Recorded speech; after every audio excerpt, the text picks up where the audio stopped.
नमस्कार विद्यार्थी मित्रांनो, लेट्स स्टडी विथ प्रोफेसर कविता काटे या माझ्या ऑफिशियल यूट्यूब चॅनलवर तुम्हा सर्वांचं स्वागत आहे. आज आपण कोर्स क्रमांक 104 याविषयीचे प्रश्न पाहणार आहोत.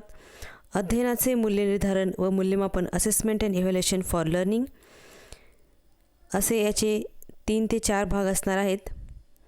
या व्हिडिओच्या डिस्क्रिप्शन बॉक्समध्ये टेलिग्राम ग्रुपची लिंक दिली आहे, त्याला तुम्ही जॉईन व्हा आणि माझ्या चॅनलवरचे नवीन अपडेट्स मिळवा.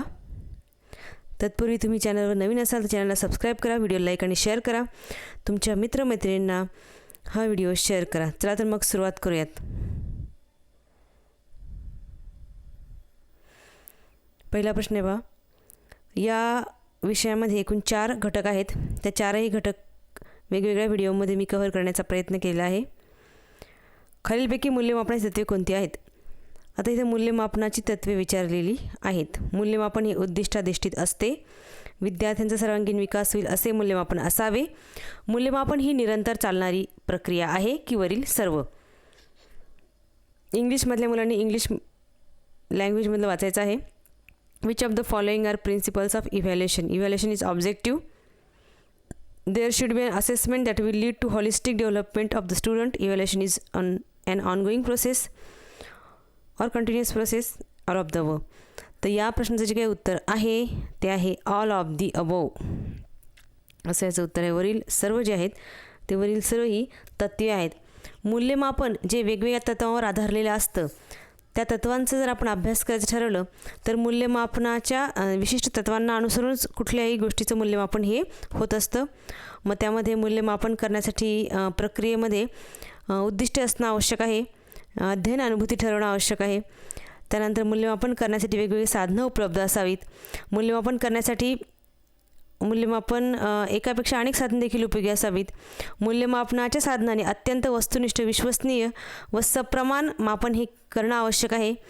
आणि मूल्यमापनातून येणारे जे काही निष्कर्ष आहेत ते निष्कर्ष म्हणजे काही ते शेवटचे नाहीत. त्याच्यानंतरसुद्धा आपल्याला पुन्हा त्यातील काही त्रुटीवर मात करून पुन्हा मूल्यमापन करायचं आहे. म्हणजेच मूल्यमापन ही सतत चालणारी प्रक्रिया आहे. मूल्यमापन करताना जर उद्दिष्टपूर्ती झाली नाही तर मग तिथं काय करायचं आहे? संपूर्ण मूल्यमापनाच्या प्रक्रियेची चिकित्सा करायची आहे. कोणालाही दोष द्यायचा नाही आहे. चिकित्सा केल्यानंतरच ठरवायचं की कुठे उणिवा आढळलेल्या आहेत, त्याच्यावर मात करण्याचा प्रयत्न करायचा आहे. मूल्यमापन करणाऱ्या व्यक्तीने स्वतः अत्यंत वस्तुनिष्ठ असणं आवश्यक आहे. व्यक्तिनिष्ठ न होता वस्तुनिष्ठ असणं आवश्यक आहे. वस्तुनिष्ठ म्हणजे काय? वस्तू जशी आहे तसं मूल्यमापन करावं. विद्यार्थ्यांचे गुणात्मक मूल्यमापन करताना देखील अधिक दक्षता ही घेतली पाहिजे, कारण संख्यात्मक मूल्यमापनापेक्षा देखील गुणात्मक मूल्यमापन हे अत्यंत वेगळं काम आहे, जिकिरीचं काम आहे. मूल्यमापन करणाऱ्या व्यक्तीने केवळ परीक्षा घेऊन थांबायचं नाही आहे, तर मूल्यमापनामुळे विद्यार्थ्यांमध्ये सुधारणा कशा प्रकारे घडून येईल हे तिथे लक्षामध्ये आणलं पाहिजे. अशा पद्धतीने मूल्यमापनाची वेगळी तत्त्वे सांगितलेली आहेत. पुढील प्रश्न आपण पाहूयात आता.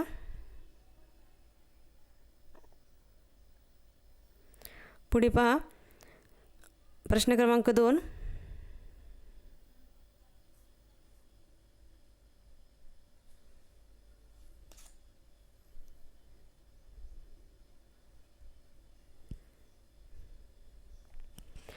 खालीलपैकी असत्य विधान कोणते आहे? Which of the following is false statement? मापन ही व्यक्तिनिष्ठ प्रक्रिया आहे. मापनामध्ये मापनीय राशीनुसार साधने आणि परिमाण निश्चित केली जातात. एका विशिष्ट टप्प्यावर मापन केल्यानंतर ती क्रिया थांबते. मापनामध्ये साधनांच्या अचूकतेवर लक्ष दिलेले असते. तर याच्यामध्ये काय पहा, इंग्लिश मीडियमच्या विद्यार्थ्यांनी इंग्लिशमध्ये पाहायचं आहे. Which of the following is a false statement? Measurement is a subjective action according to measurable amount in the measurement and the fix tools and dimensions are fix. त्याच्यानंतर the action stops after the measurement at certain stage. Measurement focus on the accuracy of the instrument. तर याच्यातलं असत्य विधान कोणतं आहे ते विचारलेलं आहे. याचं जे बरोबर उत्तर आहे ते आहे पर्याय क्रमांक 1. मापन ही व्यक्तिनिष्ठ प्रक्रिया आहे. तर मापन ही व्यक्तिनिष्ठ क्रिया नाही, मापन ही वस्तुनिष्ठ क्रिया असणं तिथं आवश्यक आहे. मुळातच मापन, मूल्यनिर्धारण आणि मूल्यमापन ह्या 3 प्रक्रिया आहेत. मापन करतो म्हणजेच काय करतो आपण? त्यामध्ये मापन जे आहे ते वेगवेगळ्या साधनांनी संख्यात्मक मापन तिथे करत असतो. त्याच्या पुढची प्रक्रिया जी आहे ती मूल्यनिर्धारण. मूल्यनिर्धारणामध्ये विद्यार्थ्यांच्या अध्ययनात प्रगती व्हावी आणि त्यांचा विकास व्हावा हे तत्त्व असते. आणि अध्ययनासाठी कुठली साधनं आवश्यक असतील, कोणकोणती साधनांची निवड करणे, माहितीची मांडणी करणे याचा विचार करणं अभिप्रेत आहे. आणि मूल्यमापनामध्ये मूल्यमापन ही संकल्पना मापन किंवा मूल्य निर्धारणापेक्षा खूपच व्यापक आहे. त्यामध्ये विद्यार्थ्याच्या पूर्ण शिक्षण प्रक्रियेचं मूल्यमापन तिथे केलं जातं. मग त्यामध्ये मूल्यमापन प्रक्रियेमध्ये उद्दिष्ट प्राप्ती हीच महत्त्वाची असल्यामुळे अभ्यासक्रम, त्यातली विविधता, पाठ्यपुस्तकातली विविधता, अध्यापन पद्धती, अध्ययन अनुभव या सगळ्या गोष्टी तिथं अपेक्षित असतात. यासाठी शिक्षण प्रक्रियेत ज्यावेळेस मूल्यमापनाची प्रक्रिया आपण गृहीत धरतो त्यावेळेस त्याच्यामध्ये उद्दिष्टे, शैक्षणिक अनुभव आणि मूल्यमापनाची साधने या सर्व तीनही अंगांचा इथं समावेश होत असतो. पुढील प्रश्न आपण पाहूया. तिथे व्यक्तिमत्वाच्या सर्वांगीण विकासामध्ये कोणता विकास अपेक्षित आहे? बोधात्मक, क्रियात्मक, भावात्मक विकास की वरील सर्व? What development is expected in the overall development of personality? तर ओव्हरऑल व्यक्तिमत्वाचा सर्वांगीण विकास असं विचारलेलं आहे.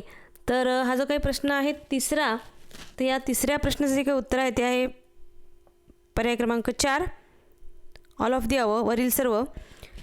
याच्यामध्ये बोधात्मक विकास, क्रियात्मक विकास आणि भावात्मक विकास हा तीनही प्रकारचा विकास हा व्यक्तिमत्वाच्या सर्वांगीण विकासामध्ये येणं आवश्यक आहे. कारण विद्यार्थी हा उद्याचा जबाबदार नागरिक होणार असतो.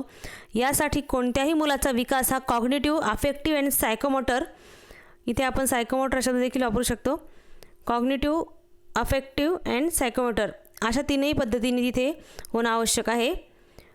त्या अनुषंगाने अध्ययन अध्यापन प्रक्रियेमध्ये विद्यार्थ्यांचा जो काही तीनही अंगांचा विकास आहे, म्हणजे आपण जे म्हणतो उद्दिष्टांची श्रेणीबद्ध वर्गीकरण जे केले डॉक्टर बेंजामिन ब्लूम यांनी व त्यांच्या सहकाऱ्यांनी वेगळ्या पद्धतीचं जे काही उद्दिष्टांचं श्रेणीबद्ध वर्गीकरण केलेलं आहे, या अनुषंगाने व्यक्तिमत्वाचा सर्वांगीण विकास इथे विद्यार्थ्यांचा घडून येणं अपेक्षित आहे. या व्यक्तिमत्वाच्या सर्वांगीण विकासामध्ये हे जे विकास साधने उद्दिष्ट आहे हे अंतिम उद्दिष्ट डोळ्यासमोर ठेवून शिक्षण तज्ज्ञांनी अभ्यासक्रम हा विकसित केलेला आहे. या अनुषंगाने तीनही क्षेत्रातील विकास हा अत्यंत महत्त्वाचा आहे. पुढील प्रश्न आपण पाहूयात आता.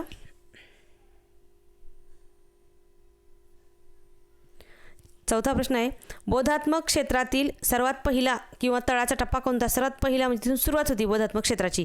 आकलन, ज्ञान, उपयोजन की विश्लेषण? आता इथं बोधात्मक क्षेत्र म्हणजेच काय? इथं कॉग्निटिव्ह डेव्हलपमेंट आहे. कॉग्निटिव्ह डेव्हलपमेंट जे आहे याच्यामध्ये काय सांगितलेलं आहे? तर हा जो काही प्रश्न आहे याचं जे काही बरोबर उत्तर आहे प्रश्न क्रमांक 4चं ते आहे ज्ञान.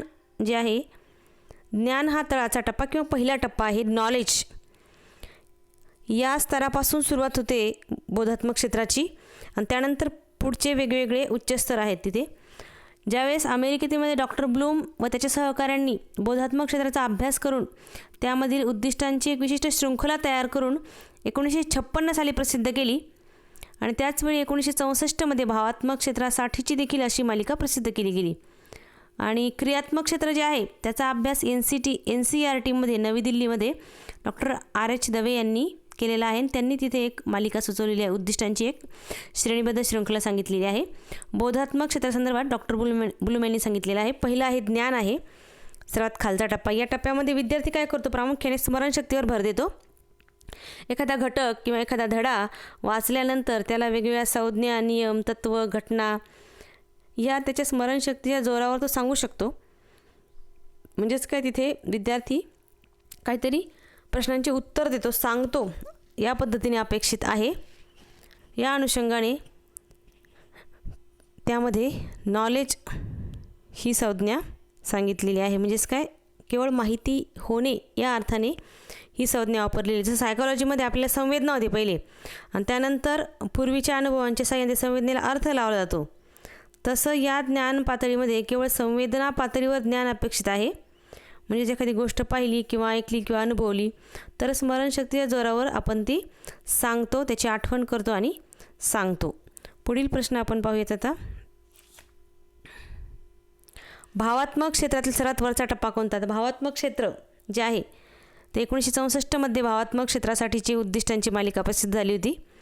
यामध्ये पर्याय दिलेत बघा, अवधान, मूल्यनिर्णय, मूल्यसमूह की संघटन. तर याचं जे काही उत्तर आहे प्रश्न क्रमांक 5चं ते आहे मूल्य समूह, हे उत्तर दिले आहे.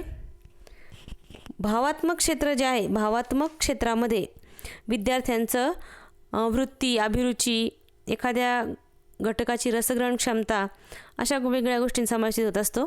भावात्मक क्षेत्रामध्ये एकूण 5 उद्दिष्ट येतात. पहिलं आहे अवधान, दुसरं आहे प्रतिसाद, इथे प्रतिसाद दिलेला नाही आहे पर्यायामध्ये, दुसरं आहे प्रतिसाद, तिसरं जे आहे ते आहे मूल्य निर्णय, हे तिसरं आहे, चौथं आहे संघटन आणि पाचवं जे आहे आपला पर्याय मूल्य समूह. आता हे जर वेगवेगळे पाहिलं तर अवधानमध्ये एखाद्या विषयामध्ये गोडी निर्माण होण्याची पहिली पायरी आहे, त्याच्यामध्ये चेतकाकडे आपण लक्ष देतो. यासाठी विद्यार्थ्याला प्रथम संवेदना झाली पाहिजे आणि मग संवेदना कुठल्याही माध्यमातून होते, कान, नाक, डोळा, जीभ, त्वचा. विद्यार्थ्याला चेतकाची प्रथम जाणीव होते, नंतर मग त्याचं लक्ष तिथं खेचलं जातं. त्यानंतर तो त्याचे अवधान नियंत्रित करू लागतो आणि वेगळ्या चेतकामधला भेद ओळखू लागतो. प्रतिसाद, त्या अवधानाला विद्यार्थी काय करतो, प्रतिसाद देतो आणि त्या गोष्टीमध्ये तो त्याला आवड निर्माण होते गोष्टीची, त्यानंतर त्याला समाधान मिळतं. तिसरं आहे मूल्य निर्णय, अभिरुची, आवडीनंतर काय करतो, जीवनामध्ये एखाद्या चांगल्या गोष्टीची सवय लावणे, मूल्यांचा स्वीकार करणं. त्याच्यामुळे त्याच्या व्यक्तीच्या जीवनामध्ये सुसंगत दिसू लागते. एखाद्या विषयामध्ये आपल्याला कसं पद्धतीने प्रावीण्य मिळवायचं हे त्याला समजतं, असं उद्दिष्ट ठरवतो विद्यार्थी. संघटन, अनेक वेगळ्या प्रकारची मूल्य निर्माण होऊन आपल्याला विद्यार्थ्यांना त्या मूल्यांची योग्य प्रकारे ते स्वतःच्या व्यक्तिमत्वामध्ये गुंफण करावी लागेल आणि जर ती गुंफण केली नाही तर वेगवेगळी मूल्य तिथे दिसतील. त्यामुळे एकत्रितपणे गुंफण करणं आवश्यक असणार आहे. आणि शेवटचं आहे मूल्य समूह. वेगवेगळी मूल्य एकत्रित तयार होत असताना अशी एक पायरी येते की ज्या वेळेस व्यक्ती अशा वेगवेगळ्या मूल्यांचा अभ्यास करून स्वतःमध्ये ती मूल्य अंगीकारून विशिष्ट प्रसंगाच्या वेळी निर्णय घेते आणि हा जो काही मूल्य निर्माण झाले आहेत तीच मूल्य व्यक्तीचं भावी आयुष्यातलं वर्तन नियंत्रित करण्यास तिथं प्रेरणादायी किंवा सहाय्यक ठरतात. अशावेळी व्यक्ती भावनेच्या आहारी न जाता व्यवस्थित विशिष्ट प्रसंगाला हाताळून तिथे निर्णय हा घेत असते. त्यामुळे मूल्य समूह हे उत्तर बरोबर आहे. पुढचा प्रश्न आपण पाहूयात. What is the highest stage in the emotional area, यातलाच आहे व्हॅल्यू कॉम्प्लेक्स. पुढचा प्रश्न आपण पाहूया आता. क्रियात्मक क्षेत्रातील तळाचा टप्पा कोणता, क्रियात्मक क्षेत्र कुठून सुरू होते, त्याचे पर्याय पहा. क्रिया कौशल्य, अनुकरण, अचूकता की स्वाभाविकीकरण. आता क्रिया कौशल्य जे आहे त्याला आपण काय म्हटलेलं आहे, त्या ठिकाणी सायकोमोटर डोमेन. मग यामध्ये क्रियात्मक उद्दिष्टांचा निश्चित जो काही स्तर आहे तो दिल्लीच्या NCERTच्या अभ्यासक्रम आणि संशोधन विभागाचे माजी प्रमुख डॉक्टर दवे यांनी त्याची रूपरेषा तिथे निश्चित केली आहे. मग यामध्ये डॉक्टर दवे यांनी जो काही आराखडा मांडला त्याच्यामध्ये त्यांनी 5 स्तर तिथे सांगितलेले आहेत क्रियात्मक क्षेत्रातले. त्यातला प्रश्न काय आपला, सर्वात तळाचा टप्पा कोणता आहे म्हणजे जिथून सुरुवात होती, तर या प्रश्नाचं उत्तर आहे अनुकरण जे आहे, अनुकरणापासून सुरुवात होते म्हणजे हा पहिला टप्पा आहे अनुकरण. दुसरा टप्पा जो आहे तो आहे क्रिया कौशल्य. तिसरा जो टप्पा आहे तो आहे अचूकता. चौथा जो टप्पा आहे तो आहे संधिकरण, संधिकरणाचा पर्याय नाही इथं, संधिकरण करायचं आहे. आणि 5वा जो टप्पा आहे तो आहे स्वाभाविकीकरण. आता आपला जो पर्याय आहे बरोबरचा तो आहे अनुकरण, इमिटेशन करायचं आहे. आता मग यामध्ये कसं असते, पहिला जो टप्पा आहे अनुकरण, या स्तरावर विद्यार्थी दुसऱ्यांच्या कृतीचे निरीक्षण करून अनुकरण करतो आणि त्यामध्ये मग कुठलं पण क्रिया कौशल्य शिकतात. सायकल शिकवायची आहे, शिकायची आहे, पेटी वाजवायची आहे, त्यानंतर मुळाक्षरं काढायची आहेत, गिरवायचे आहेत, टायपिंग शिकायचं आहे.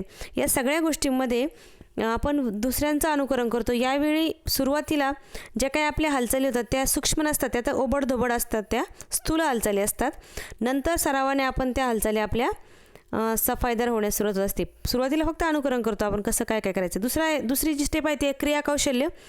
या स्तरावर विद्यार्थी निरीक्षण करून अनुकरण, निरीक्षण तर पहिल्या ह्याच्यात करतोच, तर विद्यार्थी काय करतो, ज्या काही सूचना दिल्या आहेत त्याला इन्स्ट्रक्टरने त्या सूचनांनुसार अनुसरणच्या क्रिया करतो. म्हणजेच आपल्या स्वतःच्या हालचालीमधला फरक ओळखतो आणि जी काही अनावश्यक हालचाली ती कमी करतो आणि आवश्यक हालचाल निवडतो. आणि आवश्यक हालचाल वारंवार केली का ती सरावाने पक्की होती. त्याच पद्धतीने पेटी वाजवायला लागलो आपण, सारेगमप शिकायला लागलो, योग्य आपण पेटी तिथं योग्य बोट उचलून आपण तिथं पेटी वाजवतो. तिसरा आहे अचूकता. एखाद्या कृतीमधलं कौशल्य ज्यावेळेस वाढतं त्यावेळेस ती कृती जास्तीत जास्त अचूक आणि बिनचूक करण्याकडे माणसाचा कल वाढतो. म्हणजेच काही अक्षर सुधारल्यानंतर मग अक्षरांची उंची, जाडी, 2 अक्षरातलं अंतर, व्यवस्थित रेषा देणे अक्षरांच्या डोक्यावरती, हे सगळं विद्यार्थी हा अतिशय चांगल्या पद्धतीने करतो. त्याच पद्धतीने सायकल चालवण्याचं असेल, क्रिकेट खेळण्याचं असेल, पोहण्याचं असेल, अशा पद्धतीने. चौथा आहे संधिकरण. एखाद्या कृतीमध्ये वेगवेगळ्या हालचाली होत असतात. या सगळ्या हालचालींमध्ये समन्वय असणं आवश्यक आहे. जर प्रत्येक हालचाल आपण वेगवेगळी करत बसलो तर ती व्यवस्थित ते कौशल्य चांगल्या प्रकारे साध्य होणार नाही. त्यामुळे त्या सगळ्या हालचालीमध्ये कोऑर्डिनेशन असणं गरजेचं आहे. उदाहरणार्थ आपण सायकल चालवते किंवा गाडी चालवायला शिकलेलं आहे, तर आपण फक्त खालीच पाहत नाही, समोर पाहतो रस्त्याला कोणत्या कोणत्या गाड्या येत आहेत, आपल्याला कसं ओव्हरटेक करायचं, कसं क्रॉस करायचं आहे, रस्ता कसा ओलांडायचा, अशा पद्धतीने एकंदरीत सगळ्या क्रियांचा समन्वय साधणं आवश्यक आहे. त्यानंतर स्वाभाविकरण. कौशल्य अंगवळणी पडले की आपण आपोआप या स्तरावरती काय होतं, सहजता दिसून येते. आपल्याला रस्ता क्रॉस करायचा आहे, आपण लगेच इंडिकेटर सहज देतो, हे स्वाभाविकरण आहे. अशा गोष्टी करण्यासाठी खूप आपल्याला कष्ट घ्यावे लागत नाही. स्वभावाने ती सवय बनते. फक्त ती सवय आपण लावून घेणं आवश्यक आहे. त्या अनुषंगाने ती सवय तिथं आपल्याला आपल्या कौशल्याशी एकरूप होऊन जाते. अशा पद्धतीने ही क्रियात्मक क्षेत्रातले 5 टप्पे आहेत. पुढचा प्रश्न आपण पाहूया आता. 7वा प्रश्न आहे. 1975 भारतीय शिक्षणशास्त्रज्ञ टिमोटिम यांनी क्रियात्मक क्षेत्रात संशोधन करून 5 स्तर सांगितले आहेत. आत्ताच मागच्या प्रश्नामध्ये आपण त्याची चर्चा केलेली आहे. Doctor Kothari, doctor Dave, doctor Radhakrishnan की ईश्वरलाल पटेल. आता लगेच तुम्हाला उत्तर देता आलं पाहिजे. डॉक्टर दवे हे याचं उत्तर आहे. पुढचा प्रश्न आपण पाहूयात आता. 8वा प्रश्न आहे. डॉक्टर बेंजामिन ब्लूम यांचे शिष्य अँडरसन यांनी 2001 टिंबटिंब क्षेत्रातील उद्दिष्टांची नवीन मांडणी केली. बोधात्मक, भावात्मक, क्रियात्मकी वरीलपैकी नाही. तर प्रश्न क्रमांक 8 जो आहे, या प्रश्न क्रमांक 8चं जे उत्तर आहे ते आहे बोधात्मक क्षेत्राचं. हे जे आहे कॉग्निटिव्ह एरिया जो आहे, त्या कॉग्निटिव्ह एरिया संदर्भामध्ये यांनी काम केलेलं आहे. तर याच्यामध्ये यांनी असं सांगितलेलं आहे की डॉक्टर बेंजामिन ब्लूमचे शिष्य जे होते अँडरसन यांनी 2001 पुनर्मांडणी करताना प्रामुख्याने जी काही विचार प्रक्रियेचे स्तर होते बोधात्मक क्षेत्रातले, त्या उद्दिष्टांचं त्यांनी नाव बदललेले आहेत. आणि नाव बदलत असताना क्रियापदांचा वापर केलेला आहे. मग त्यामध्ये जर आपण ज्ञान म्हटलं, नॉलेज, त्याला त्यांनी नवीन मांडणीमध्ये काय दिले? आठवणे, आकलनाला समजणे, उपयोजनाला उपयोग करणे, विश्लेषणाला विश्लेषण करणे, संश्लेषणाला निर्मिती करणे आणि मूल्यमापनाला मूल्यमापन करणे. अशा पद्धतीने नवीन मांडणी त्यांनी केलेली आहे. बोधात्मक क्षेत्रामध्ये जे काही 6 उद्दिष्ट आहेत त्यामध्ये पहिलं काय आहे? ज्ञान, दुसरं आकलन, तिसरं उपयोजन, चौथं विश्लेषण, 5वं संश्लेषण, 6वं मूल्यमापन. अशा पद्धतीने हे जे काही उद्दिष्टांचे स्तर आहेत ते सांगितले गेलेले आहेत. त्यांनाच काय केलेलं आहे? अँडरसननी नवीन नावं दिले आहेत. आठवणे, समजणे, उपयोग करणे, विश्लेषण करणे, निर्मिती करणे आणि मूल्यमापन करणे. पुढील प्रश्न आपण पाहूया आता. 9वा प्रश्न आहे. विद्यार्थी वर्गात चर्चा करतो, मत देतो. विद्यार्थ्यांची भूमिका कोणत्या उद्दिष्टाशी निगडीत आहे? उपयोजन करणे, रसग्रहण करणे, विश्लेषण करणे की संश्लेषण करणे. आता इथं अँडरसनची जी काही नवीन मांडणी आहे त्या नवीन मांडणीचे पर्याय आपण तिथे घेतलेले आहेत. आता प्रश्न क्रमांक 9 जो आहे याचं जे उत्तर आहे ते आहे विश्लेषण करणे. विद्यार्थी वर्गात चर्चा करतो, मत देतो. हे विश्लेषण करणे या उद्दिष्टाशी निगडीत सांगितलेलं आहे. आता विश्लेषण करण्यामध्ये आणखी काय काय येते पहा. विद्यार्थी काय करतो? ॲनालाइज करतोय. विद्यार्थ्याची भूमिका काय आहे? ही जी काही विश्लेषणाची प्रक्रिया ती उच्च विचार प्रक्रिया आहे. या उच्च विचार प्रक्रियेतली इथं मूल्यमापनातली ही पहिली म्हणजे उच्च विचार प्रक्रियेतली इथून सुरुवात होती विश्लेषणापासून. यामध्ये मूल्यमापन करणे, निर्मिती करणे या पायऱ्या येत असतात. या पायऱ्यासाठी विद्यार्थ्यांची भूमिका काय असणार आहे? चर्चा करतो, मत देतो, वादविवाद करतो, विचार करतो, पडताळणी करतो, प्रश्न विचारतो, शोध घेतो, गणन करतो. अशा पद्धतीने विद्यार्थ्याच्या वेगवेगळ्या कृती तिथे विश्लेषण करणे या घटकांतर्गत तिथे असणार आहेत. To analyse. पुढील प्रश्न पाहूया आपण आता. प्रश्न आहे 10वा. विद्यार्थी सुधारणा करतो, नवीन पर्याय सुचवतो. ही कोणत्या उद्दिष्टाची अध्ययन निष्पत्ती होईल? पर्याय पहा. निर्मिती करणे, उपयोजन, मूल्यमापन की विश्लेषण. तर प्रश्न क्रमांक 10चं जे उत्तर आहे ते आहे निर्मिती करणे. हे तिथे सांगितलेलं आहे. मग हे आत्ता निर्मिती करणे जो काय आहे, मग निर्मिती करणे हे कोणत्या जुन्या एका उद्दिष्टाचं नामकरण आहे? तर ते आहे संश्लेषण. हे जे उद्दिष्ट आहे या संश्लेषण उद्दिष्टाचं नामकरण आहे. तिथे निर्मिती करणे. पहिलं काय आहे? आठवणे, मेमरी. दुसरं आहे समजणे. तिसरं आहे उपयोजन करणे. चौथा आहे विश्लेषण करणे. 5वं आहे मूल्यमापन करणे. आणि 6वं आहे निर्मिती करणे, अशा पद्धतीने आहे. मग त्या अनुषंगाने विद्यार्थी सुधारणा सुचवितो हे निर्मिती करणे याच्याशी निगडीत तिथे सांगितलेलं आहे. यामध्ये निर्मिती विद्यार्थ्याच्या व्यक्तिमत्वाच्या बौद्धिक क्षेत्रातली अंतिम पायरी इथं आपण म्हणतो याला. त्यामध्ये विद्यार्थी पर्याय सुचवितो, धोका स्वीकारतो, मांडणी करतो, नियोजन करतो, अशा पद्धतीने बदल हे विद्यार्थ्यांमध्ये होत असतात. पुढील प्रश्न आपण पाहूयात 11वा. मूर्त अमूर्त असे शैक्षणिक उद्दिष्टांचे वर्गीकरण टिंबटिंब या प्रकारावरून केले जातात. आता मुळातच शैक्षणिक उद्दिष्टांचे वेगवेगळे प्रकार आहेत तिथे वर्गीकरणाचे. तर मग आपल्याला इथं पाहायचं आहे कुठला प्रकार तिथे स्वीकारला गेलेला आहे. पर्यायात स्पष्टता, कालावधी, स्वरूप की क्षेत्र. आता यामध्ये या प्रश्नाचं जे काही उत्तर आहे प्रश्न क्रमांक 11चं ते आहे स्वरूप. स्वरूपावरून हे ठरवलं गेलं आहे की शैक्षणिक उद्दिष्टांचं जे काही वर्गीकरण आहे ते स्वरूपावरून मूर्त आणि अमूर्त या प्रकारे ठरवलं गेलं आहे. स्पष्टतेवरून आता आपण बाकीच्या पर्यायांकडे वळूया. स्पष्टतेवरून शैक्षणिक उद्दिष्टांचे 2 प्रकार आहेत, त्याच्यामध्ये सामान्य आणि विशिष्ट. त्यानंतर कालावधीवरून 2 प्रकार आहेत, तात्काळ आणि दूरगामी. क्षेत्रावरून 3 प्रकार आहेत उद्दिष्टांचे. आत्ता आपण बरेच प्रश्न याच्यावर पाहिले, बोधात्मक, भावात्मक आणि क्रियात्मक. आणि स्वरूपावरून कोणकोणते आहेत, मूर्त आणि अमूर्त. पुढचा प्रश्न आपण पाहूयात आता. प्रश्न क्रमांक 12.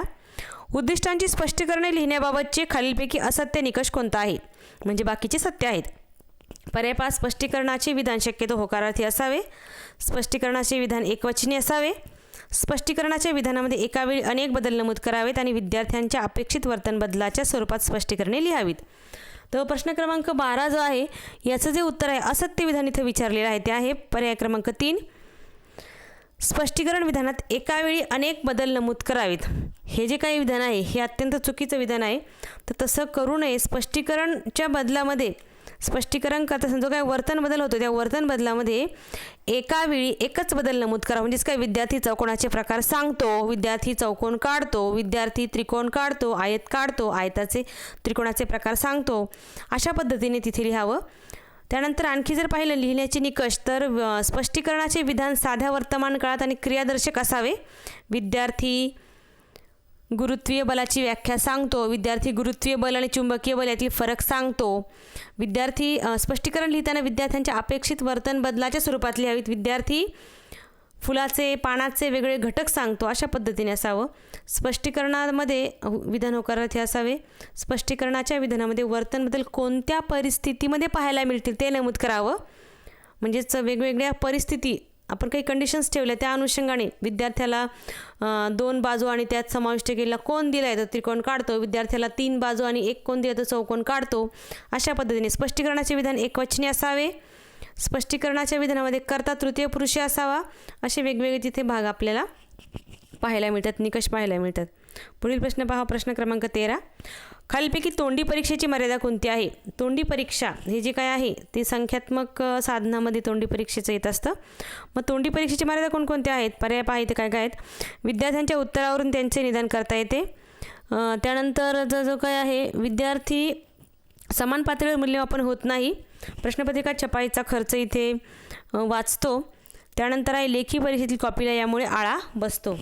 आता इथं मर्यादा विचारलेली आहे त्यामुळे मर्यादा काय असणार आहे पहा इथे. मर्यादा तर याचं उत्तर असं आहे की समान पातळीवर मूल्यमापन होत नाही. हा मर्यादा म्हणजेच काय, हा तोटा आहे या परीक्षेचा. कारण की प्रत्येक विद्यार्थ्याला कशा पद्धतीने तो रिस्पॉन्स येतो या अनुषंगाने तिथे प्रश्न हे विचारले जाऊ शकतात. त्यामुळे ही जी काही पद्धती आहे या पद्धतीचा हा तोटा सांगितलेला आहे. तोंडी परीक्षेमध्ये विद्यार्थ्यांना समान पातळीवर मूल्यमापन होत नाही हा तोटा सांगितलेला आहे. मग तोंडी परीक्षेमध्ये आणखी जर आपण पाहिल्या जर गोष्टी तर ह्या परीक्षेमध्ये तर इतर मर्यादा जर पाहिल्या आपण या परीक्षेमध्ये तर ही जी काही परीक्षा आहे तर प्रत्येक विद्यार्थ्यासाठी प्रत्येक उद्दिष्टासाठी कोणते प्रश्न विचारायचे याची तयारी करणं देखील कठीण जातं. त्यानंतर अनेक मर्यादा आहेत सगळ्या विषयांच्या, सगळ्या घटकांसाठी काही पद्धती उपयुक्त नाही आहे. त्यानंतर तोंडी परीक्षेत मिळालेले जे काही प्रतिसाद आहे ते प्रतिसादांच्या साहाय्याने मूल्यमापन केलं तर विद्यार्थ्यांची तुलना तिथे करता येत नाही. म्हणजे समान पातळी मूल्यमापन होत नाही. फायद्याचा विचार केला तर अनेक फायदे आहेत या गोष्टी या परीक्षेचे. एखाद्या विद्यार्थ्याचे ज्ञान म्हणजेच काय, संभाषण कौशल्य, संवाद, पाठांतर, अभिव्यक्ती, स्पष्ट उच्चार तपासता येतात. त्यानंतर लहान मुलं जे आहेत ज्यांना लेखन कौशल्य एवढं आलेलं नाही, वाचन कौशल्य एवढं आलेलं नाही, त्यांना तोंडी परीक्षा घेणं चांगलं असतं. गतिमंद मुलांचं मूल्यमापन करण्यासाठी तोंडी परीक्षा चांगली आहे. लेखी परीक्षेमध्ये विद्यार्थ्यांवर जो काही ताण येतो तो ताण घालवण्यासाठी काही वेळेस तोंडी परीक्षा घेणं आवश्यक आहे. एखाद्या विषयाबद्दलची काही स्वतंत्र मतं असतात विद्यार्थ्यांची, त्यांचे विचार व्यक्त करण्याची संधी त्यांना दिली पाहिजे, यासाठी तोंडी परीक्षा गरजेची आहे. पुढील प्रश्न आपण पाहूयात आता. Does not have the same level of evaluation हे त्याचं उत्तर आहे. पुढे पहा आता काय दिले. प्रश्न क्रमांक 14. टिमटिम म्हणजे कोणत्याही बाबीचे मूल्यमापन करण्यासाठी तयार केलेला निकष आराखडा आहे. रुब्रिक, पदनिश्चय, श्रेणी, पडताळासूची आणि प्रासंगिक नोंद. आता याचं जे आहे पडताळासूची, पदनिश्चय, श्रेणी, प्रासंगिक नोंद, तर यामध्ये प्रश्न क्रमांक 14चं जे उत्तर आहे ते आहे रुब्रिक. रुब्रिक जे आहे ते रुब्रिक म्हणजे कोणत्याही बाबीचे मूल्यमापन करण्यासाठी तयार केलेला निकषाचा जो काही आराखडा आहे तो आराखडा म्हणजे इथं रुब्रिक हे सांगितलं गेलेलं आहे. मग यामध्ये वेगवेगळ्या पद्धतीने जर आपण पाहिलं तर किम मार्शल यांनी जानेवारी 2014मध्ये शिक्षक कार्यमानाचे मूल्यमापन तयार करण्यासाठी देखील एक रुब्रिकचा नमुना सांगितला होता. त्यामध्ये अनेक वेगवेगळे घटक त्यांनी सांगितले होते. त्यामध्ये शिक्षकांची श्रेणी, त्यानंतर त्यांचे श्रेणीचे घटक आहेत, कशा पद्धतीने त्यांचं मूल्यमापन हे करायचं आहे, विद्यार्थ्यांनी प्राप्त केलेली श्रेणी आहे, अशा पद्धतीने रुब्रिक म्हणजे कुठल्याही गोष्टीचं थोडक्यात मूल्यमापन करण्यासाठी हे आराखडा एक डिझाईन तयार केले गेलेलं आहे. पुढचा प्रश्न आपण पाहूयात आता. प्रश्न क्रमांक 15. पुस्तकासह लेखी परीक्षेचे जे काही हेतू आहेत ते हेतू कोणकोणते आहेत? विद्यार्थ्यांनी अर्थशून्य अध्ययन न करता अर्थपूर्ण अध्ययन करावे, स्वयं अध्ययनासाठी प्रवृत्त करणे, संदर्भाचा वापर करून लेखन करता येणे की वरील सर्व. तर प्रश्न क्रमांक 15 जो आहे त्या 15चं उत्तर जे आहे ते आहे वरील सर्व जे आहेत ते पुस्तकासह ओपन बुक टेस्ट जे आहे त्या ओपन बुक टेस्टचे वेगवेगळे हेतू इथे सांगितलेले आहेत. त्यातला हा हेतू आहे पुस्तकासह लेखी परीक्षेचे हेतू. हे सर्व हेतू जे या व्यतिरिक्त पुस्तकासह लेखी परीक्षा घेण्याचे काय काय फायदे आहेत, त्यामध्ये उपलब्ध साधन सामग्रीचे आपल्या हेतू साधण्यासाठी आकलन, विश्लेषण, उपयोजन नेमक्या वेळेत करता येण्याची क्षमता विकसित करणे, स्वतःच्या भाषेमध्ये मुलांना उत्तर लिहिता येण्याची क्षमता विकसित करणे, विशिष्ट एक वेळ ठरवून दिली आहे त्या वेळेमध्ये विविध संदर्भांचा वापर करून लेखन करता येणे. कारण पुस्तकं आपल्यासमोर भरपूर असणार आहेत, पण मग आपण जर यापूर्वी पुस्तकं वाचले असतील तर आपल्याला योग्य वेळेस पुस्तकं उघडून त्याचा संदर्भ देता येईल. पुस्तकच कधी वाचले नसतील तर अचानक आपण काहीतरी उघडून कसे वाचणार, यासाठी विशिष्ट वेळ दिली आहे. आपल्या विचारांना पुष्टी देण्यासाठी समर्पक आशयाचा उपयोग करण्याची क्षमता विद्यार्थ्यांमध्ये विकसित करणं आवश्यक आहे. अशा पद्धतीने याचे हेतू वेगळे दिलेले आहेत. पुढील प्रश्न 16वा. टिंबटिंब झाली मॉर्गन आणि मरे यांनी TAT कसोटी विकसित केली 1922, 35, 32 की 38. तर प्रश्न क्रमांक 16चं जे उत्तर आहे ते 1935 जे 1935मध्ये साली मॉर्गन आणि मरे यांनी TAT थीमॅटिक ॲप्रिसिएशन टेस्ट जी आहे ती टेस्ट इथं विकसित केली गेली आहे. ही टेस्ट म्हणजेच काय आहे, एक गुणात्मक साधनाचं एक तंत्र आहे, त्याला आपण म्हणतो प्रक्षेपण तंत्र. ज्या पद्धतीने सांगितलेले आहे गुणात्मक साधनामध्ये जी काही वेगवेगळी तंत्र आहेत, मग या तंत्रामध्ये TAT हे आहे प्रोजेक्टिव्ह टेक्निक्स आपण त्यांना म्हणतो. त्या प्रोजेक्टिव्ह टेक्निक्समध्ये या गोष्टी इथे येत असतात.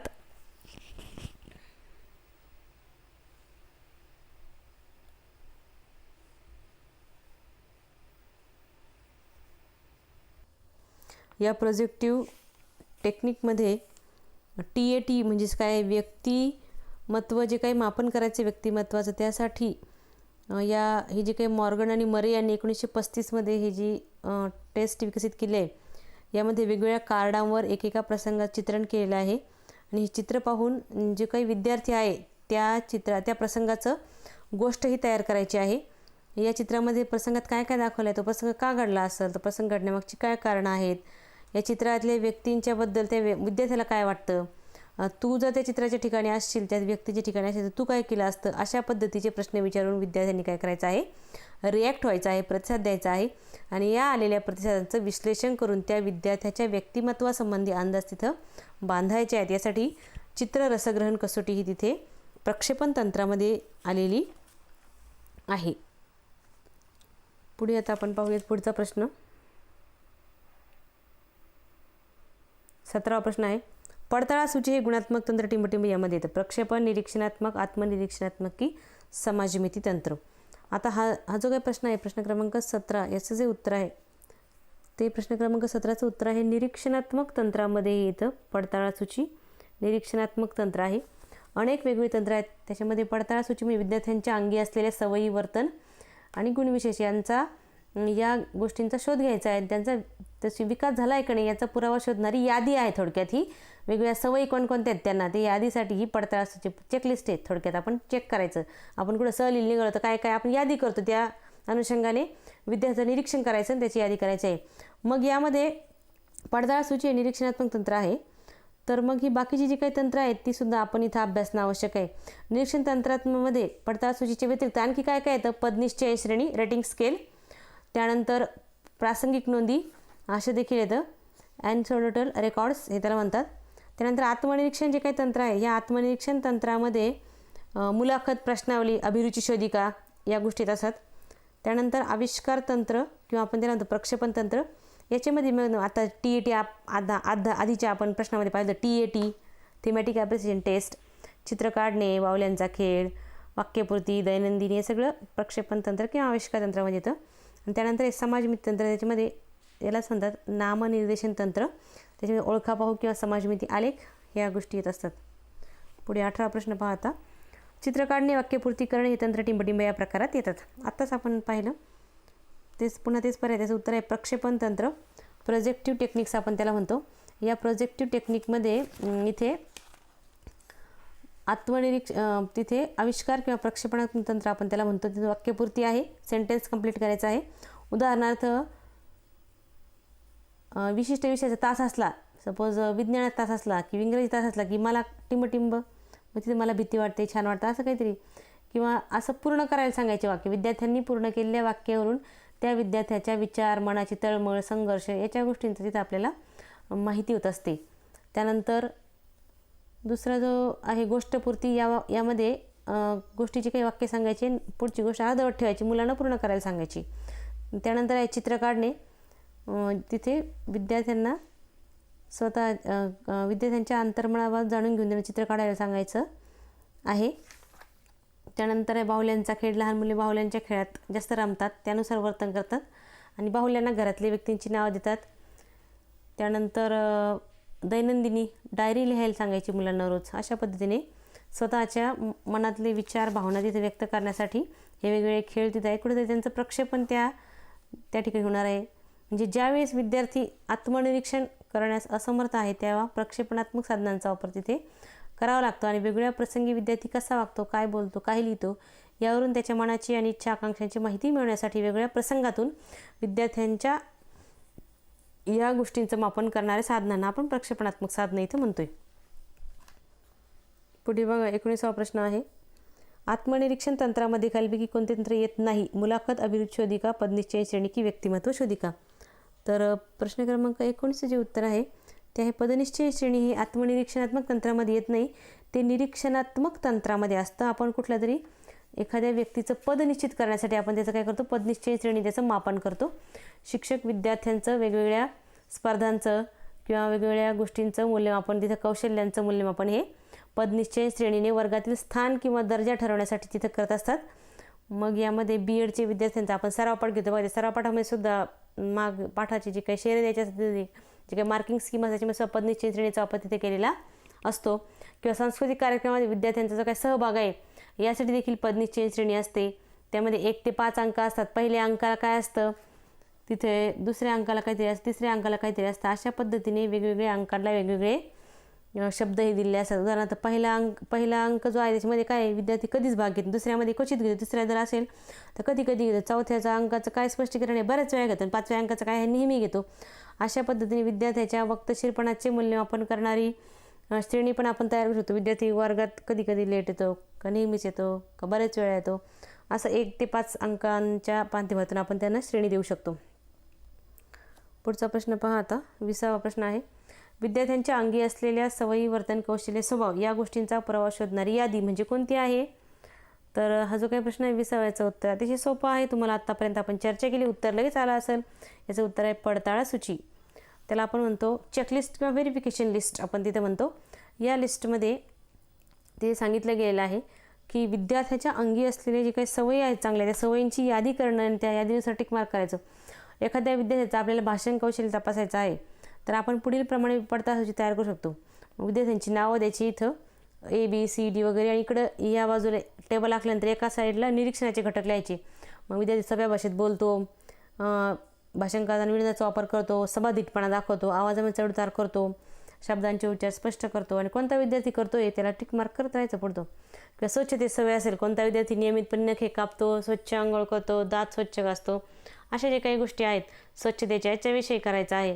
किंवा प्रयोग करताना वेगवेगळे कौशल्य कसे आहेत ह्या सगळ्या गोष्टी तपासण्यासाठी विद्यार्थ्यांचं चेकलिस्ट तयार करणं हे आवश्यक असणार आहे. धन्यवाद विद्यार्थी मित्रांनो. व्हिडिओ आवडल्या चॅनलला सबस्क्राईब करा, व्हिडिओ लाईक आणि शेअर करा, आणि पुढचा जो नेक्स्ट पार्ट आहे तो या व्हिडिओचा जरूर पहा.